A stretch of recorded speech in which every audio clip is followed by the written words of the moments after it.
سامعین و ناظرین، دیکھیے جو میں نے کل کہا تھا کہ کتاب کو شروع سے حل کراؤں گا اور بعینی ہی کتاب کے مطابق حل کراؤں گا، اسی لیے میں آپ کے سامنے ابھی کتاب کو لے کر حاضر ہوا ہوں تاکہ آپ حضرات کے امتحان میں آسانی ہو۔ دیکھیے اس کتاب کا سب سے پہلا سبق جو ہے خاکہ نگاری ہے۔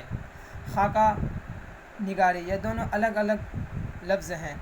خاکہ بولتے کسے ہیں؟ یعنی کسی کام کے کرنے سے پہلے ہمارے ذہن میں کچھ بیٹھا ہوا ہوتا ہے، کچھ رہتا ہے، جو چیز جس کام کو ہم کرنے جاتے ہیں اس کام کا جو ہمارے ذہن میں پہلے سے تیار شدہ ایک مضمون ہوتا ہے، ایک خاکہ ہوتا ہے، اس کو ہم خاکہ بولتے ہیں، جو چیز ذہن میں پہلے سے موجود ہے۔ نگاری کے معنی آتے ہیں لکھنے کے، تو اب اس کا مطلب یہ ہوا کہ جو چیز ذہن میں بیٹھی ہوئی ہے اس چیز کو لکھنا۔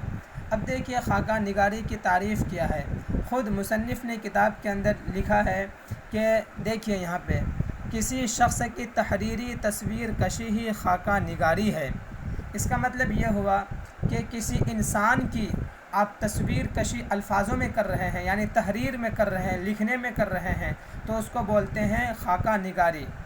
دیکھیے خاکہ نگاری جو ہے یہ کسی آدمی کی سوانح بیان کی جاتی ہے، خود نوشت ہوتی ہے، یعنی انسان اپنی حیات زندگی کو خود لکھتا ہے، اس کو بولتے ہیں خاکہ نگاری۔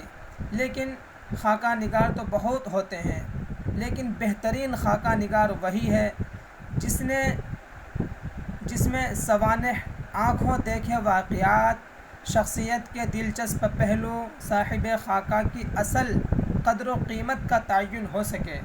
یعنی جس کے بارے میں ہم خاکہ لکھ رہے ہیں، جس شخصیت کا خاکہ لکھ رہے ہیں، اس کی حیات زندگی کو، اس کی زندگی کو ہم خود سے اپنے آنکھوں سے دیکھے ہوں اور آنکھوں سے دیکھی ہوئی زندگی کو ہم لکھ رہے ہیں۔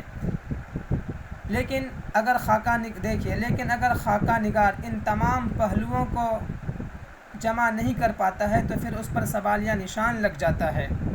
یعنی اگر خاکہ نگار صرف صاحب خاکہ کی زندگی کے ان مراحل کو لیتا ہے جس کو پڑھنے کے بعد انسان صرف روتا ہی ہے، اس صورت میں بھی خاکہ نگار پر سوالیہ نشان اٹھ سکتا ہے اور وہ کما حقہ خاکہ نگاری نہیں کر سکتا۔